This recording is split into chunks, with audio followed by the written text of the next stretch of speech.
Lagos police arrest and detain officer who allegedly shot young man dead in Ajah. This is the situation of the road. I've been here for 1 hour now. The police shot somebody. The road is blocked. I have to trek down here, so I may not be able to get to work on time. I have to find my way. This is Soya Road. You can see the road from the back. The road is blocked. The police shot somebody. The police is not our friend. Shooting tear gas at people. Look at them.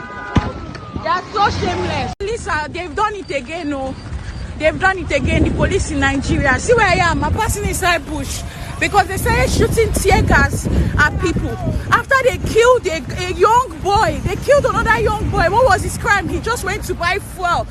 That was his only crime. Now they've killed him, and now because people are gathered and people are questioning them, they stay shooting tear gas at innocent people. I'm going to work, and this is happening. See where I have to pass. See where I have to pass.